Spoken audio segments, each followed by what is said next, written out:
అదే RTV app వార్తల్ని క్షణాల్లో చదివే అవకాశం ఉంటుంది. ఒక న్యూస్ పేపర్, ఒక టెలివిజన్ ఛానల్ మీ చేతుల్లో ఎప్పుడూ ఉంటాయి. నిన్న నల్లజర్లో ఎన్నికల ప్రచారంలో ఉన్నటువంటి హోంమంత్రి తానేటి వంత పైన దాడి జరిగింది. ఈ దాడి ఘటన రాష్ట్ర వ్యాప్తంగా కూడా చర్చనీయాంశమైంది. దీనికి సంబంధించి ఇప్పటికే తానేటి వంత దాడిని ఖండించారు. మన విధంగా ఈరోజు ద్వారకలో ఉన్నటువంటి అంబేద్కర్ విగ్రహం వద్ద ఆమె నిరసన వ్యక్తం చేస్తున్న పరిస్థితుల్లో ప్రస్తుతం మనతో పాటు హోంమంత్రి తానేటి వంత ఉన్నారు. ఆవిడతో మాట్లాడే ప్రయత్నం చేద్దాం. వ్యాప్తంగా దాడి వ్యక్తం చూసుకుంటే రాష్ట్ర వ్యాప్తం కూడా ఇది చర్చనీయాంశం అయింది. ప్రస్తుతం దీని మీద మొత్తం మాట్లాడితే హోంమంత్రి ఉన్నారు తానేటి వంత, ఆమెతో మాట్లాడే ప్రయత్నం చేద్దాం. మేడం చెప్పండి, మేమే దాడి జరిగింది, దానికి సంబంధించిన వీడియోలన్నీ కూడా వైరల్ అవుతున్నాయి, ఎట్లా జరిగింది, ఏం చెప్తారు? నిన్నటి రోజున నల్లజర్ల హెడ్ క్వార్టర్ నల్లజర్ల గ్రామంలో మేము ప్రచార కార్యక్రమం చేసుకోవడం జరిగిందండి. 10 గంటలకల్లా మేము క్లోజ్ చేయడం జరిగింది. క్లోజ్ చేసిన తర్వాత మేము మా లీడర్ సుబ్రహ్మణ్యం గారి ఇంటికి వెళ్ళి అక్కడ మా నాయకులు కార్యకర్తలు అందరం కూడా డిన్నర్ చేస్తున్న సమయంలో ఒక 5-6 పిల్లలు బైకులు వేసుకుని ఆ పక్కనే ఉన్న ముల్లపూడి బాపిరాజు గారి వీధిలోకి వెళ్ళారట. అయితే వెళ్ళిన మాట, వాళ్ళు వెళ్ళిన వాళ్ళని మీరు మా వీధిలోకి ఎందుకు వస్తారు మీరు అని చెప్పి వాళ్ళని వీళ్ళు కొట్టిన తర్వాత వీళ్ళని ఎందుకు కొట్టారని చెప్పి మా నాయకులు వెళ్ళి అడిగినందుకు వాళ్ళతో గొడవ పడడం, వాళ్ళని కొట్టడం జరిగింది.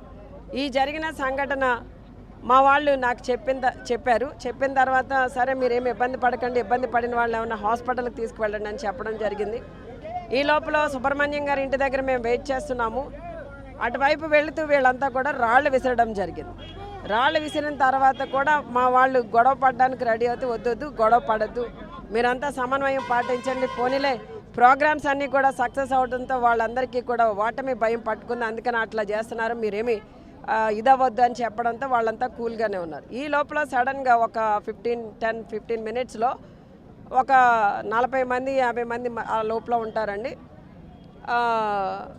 వాళ్ళని ఈ ముల్లపూడి బాపిరాజు గారు, వెంకటరాజు గారు ఇద్దరూ కలిసి చాలా ఆవేశంగా, మీరు వీడియోలో చూసే ఉంటారు, చాలా ఆవేశంగా ఏదో మాతో ఏదో గొడవ పడినట్టు, మేమేదో వాళ్ళని అన్నట్టు ఆ ఇంటి మీదకి వచ్చి ఆ ఇంట్లో అక్కడున్న ఫర్నిచరు, అక్కడున్న కార్లు, అక్కడున్న డీజే, అక్కడున్న బైకులు అన్నీ కూడా పగలగొట్టేసి అక్కడ నేను ఒక ఆఫీస్ రూమ్ ఉందండి సుబ్రహ్మణ్యం గారికి, ఎప్పుడు అక్కడ కూర్చుని నాయకులతో మాట్లాడుతుండే, అక్కడ నేను ఉన్నాను అనుకుని ఆ తలుపులన్నీ పగలగొట్టి ఏదో సినీ పక్కీలో కొట్టినట్టు రాడ్లతో చెక్కలతో కొట్టి కర్రలతో కొట్టి పగలగొట్టి విధ్వంసం సృష్టించారండి నిన్నంతా.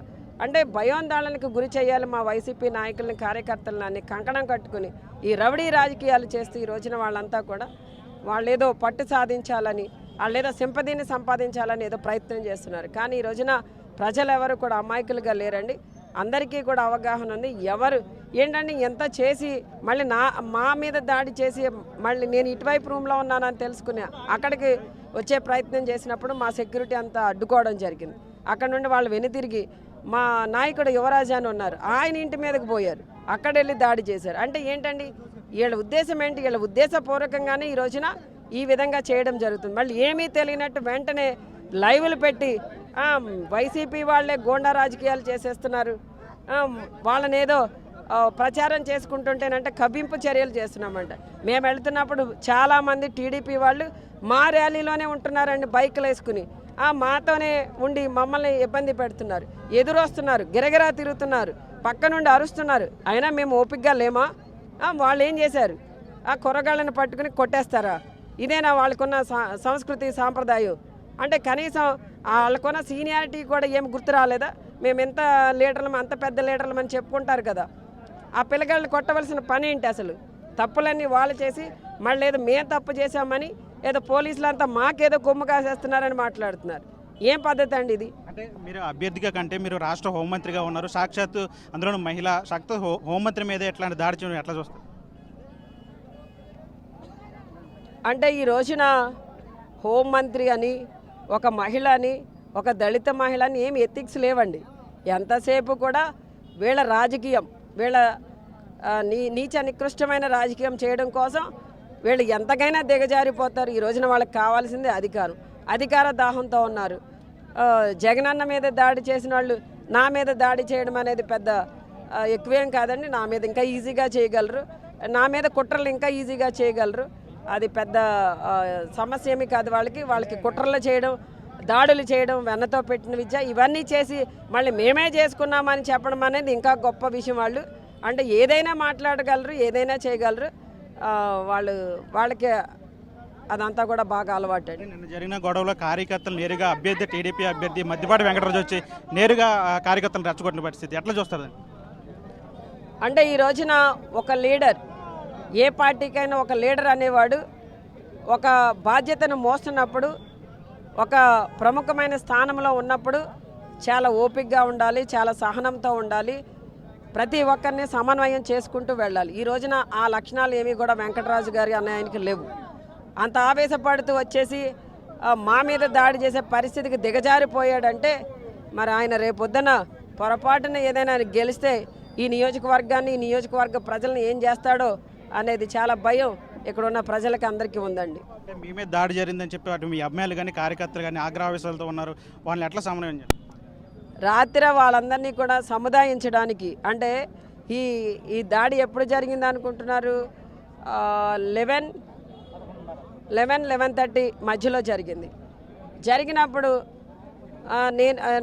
నిన్నటి రోజున నేను మా హస్బెండ్ ఇక్కడే ఉన్నాము, అంటే ఆ ప్రచార కార్యక్రమంలోనే ఉన్నాము.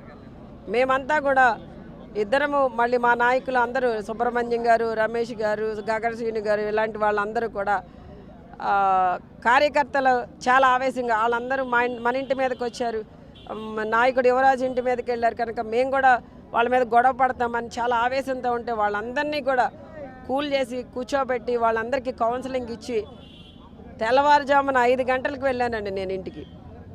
అంటే ఈ రోజున కార్యకర్తలు అనేవాళ్ళు ఇబ్బంది పడినా, వాళ్ళు ఇబ్బంది పడబోతున్నారని తెలిసిన బాధ్యత ఎవరిది? నాయకుడిది. నాయకురాలుగా నేను నిన్నటి రోజున వాళ్ళందరి బాధ్యత తీసుకుని వాళ్ళందరికీ కూడా నచ్చజెప్పుకోవడం, ఆవేశపడొద్దు, సమన్వయం పాటించండి అని చెప్పడంతో వాళ్ళందరూ వినడం జరిగింది. నిన్న ఎలాంటి వాళ్ళు చేసిన ఇబ్బందికరమైన సంఘటనలు అయితే మా పార్టీ నాయకులు కానీ కార్యకర్తలు కానీ ఎవరూ చేయలేదండి. ఇది మొత్తంగా హోంమంత్రి తానేటి వంతా చెప్తున్నారు. ఏదేమైనా సరే టీడీపీకి అటు ఓటమి భయం పట్టుకుంది, అందుకనే ఇట్లాంటి దాడులకు తెరబడుతున్నారు. ఎవరు ఎన్ని దాడులు చేసినా సరే ఖచ్చితంగా గోపాల్పూర్లో మరోసారి వైసీపీ జెండా ఎగురుతుంది. హోంమంత్రి తానేటి వంతా ధీమా వ్యక్తం చేస్తారు. మరిన్ని వీడియోస్ కోసం ఛానల్ ని సబ్స్క్రైబ్ చేయండి, లేటెస్ట్ అప్డేట్స్ కోసం వాట్సాప్ ఛానల్ ని ఫాలో చేయండి అండ్ లింక్ డిస్క్రిప్షన్ లో ఉంది.